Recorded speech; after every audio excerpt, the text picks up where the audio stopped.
सत्य कहानी को नहीं पुणी हेब आउ एक ओडिया फिल्म। सत कहानी को नहीं निर्मित ओडिया फिल्म दमन र अभूतपूर्व सफलता परे वर्तमान ओडिया फिल्म इंडस्ट्री रे सत और प्रकृत घटना को नहीं फिल्म निर्माण कले लोकंक मनरे ओडिया चलचित्र को नहीं उत्कंठा बढ़ी बोली स्पष्ट होईछि।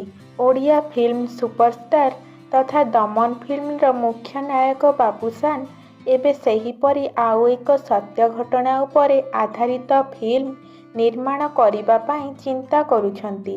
माओवादी नेता सब्यसाची पंडांक उपरे आधारित एक फिल्म निर्माण करिबा पई सब्यसाचीଙ୍କ वकील तथा गंजाम वकील संघ सदस्य दीपक पट्टनायक सह बाबूशान आलोचना करिथिबा जणा पड़िछि।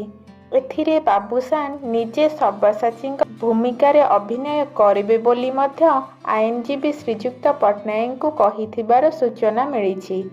किंतु अन्य पक्षरे चलचित्र निर्माता को जेल भितरे सब्यसाची सह फिल्म संपर्क रे आलोचना करिबा पई कोर्ट पक्षरु अनुमति मिलिबो कि नाही ताहा एक मुख्य प्रसंग रही। सब्यसाची मध्य निज कहानी को नहीं फिल्म निर्माण को सबुज संकेत देइथिबा दीपक सूचना देइछंती।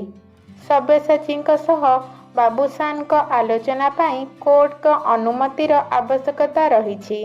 ब्रह्मपुर कोर्ट रे सब्यसाची समस्त मामला सरी जाइथिबारु मामला विचाराधीन थिबा अन्य कोर्ट गुड़िकरे तांको वकीलंक पक्षरु एने आवेदन कराजिबार संभावना रही।